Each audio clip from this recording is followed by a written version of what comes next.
a sua dilatação abdominal ou a sua circunferência de cintura? O que existe é a falta de força muscular na região central, no core, né, que a gente costuma chamar, que faz com que você tenha uma dilatação do seu abdômen, né? Mas exercícios que aumentem o abdômen, não, isso não é verdade. Se você for um abuser, por exemplo, num agachamento, por exemplo. Não, Renato, isso não. O que existe, se você for um abuser no agachamento, mas você não usar esteroide, por exemplo, dificilmente você vai ter uma... Eu digo isso, sabe por quê? Eu tenho a sensação de que as atletas e os atletas de CrossFit, eles não têm a mesma linha de cintura. É muito comum você ver uma atleta de CrossFit, o padrão do físico de uma atleta de CrossFit. Verdade. E eu não estou agindo com preconceito, eu estou dizendo a anatomia. Você pode pegar um atleta que você curte. Sim. A atleta de CrossFit, ela tem a cintura mais larga, abdômen bem definido e denso, coxas grossas, bundinha mais batida. Ou até mesmo o lutador tem essa característica. Bundinha mais batida. E Mas vamos quadril... falar de quem faz força. Atletas estreito. de força.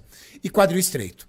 Uma atleta de musculação, uma wellness, cintura fina, bunda maior, coxa arredondada, um músculo mais arredondado e um abdômen não tão denso quanto ela, mas uma cintura muito fina. Mas aí porque praticam outros exercícios. LPF, elas preferem máquinas do que agachamento livre. Não é só isso, Renato. E a única coisa que eu consigo... E os homens também. Os homens são cintura mais larga, abdômen bem definido, coxas proporcionais e uma cintura, uma desproporção muito pequena entre dorsais e linha de cintura. E aí eu entendo. Quais são os exercícios do CrossFit? Exercícios de base, terra, agachamento. Só que a abordagem do CrossFit é uma abordagem para realização de trabalho, não para construção de uma harmonia física. E isso leva toda a diferença. Outra coisa que o CrossFit faz, você tem muito exercício que você se pendura, barra, argola. E quando você faz isso, você trabalha muito estabilizadores da escápula. E os estabilizadores da escápula, incluindo o serrátil, eles têm uma implantação baixa no tronco, fazendo você aumentar a sua linha de cintura por desenvolvimento muscular. Por outro lado, os exercícios de levantamento, o que você quer que o atleta faça é levante aquele peso. Só que se ele não tem consciência corporal, por exemplo, para jogar para força para o quadril, o que ele faz? Ele joga para o quadríceps. E o quadríceps, ele também faz extensão do quadril de uma forma secundária. Logo, se você começa a ter um quadríceps muito forte, ele começa a superar o efeito do glúteo na extensão do quadril, você começa a desligar o glúteo. O que vira a sua extensão do quadril? Fica um efeito do quadríceps tracionar. Então, tudo existe de uma forma que... legal, obrigado, Maurício. Existe uma situação onde o fato de você, no CrossFit, você não ter uma abordagem para criar um equilíbrio nem funcional, nem anatômico entre os músculos, né? Você tem a obrigação de fazer aquele movimento. Tem muito atleta que vai fazer o quê? Ele vai fazer da forma que ele mais é otimizado.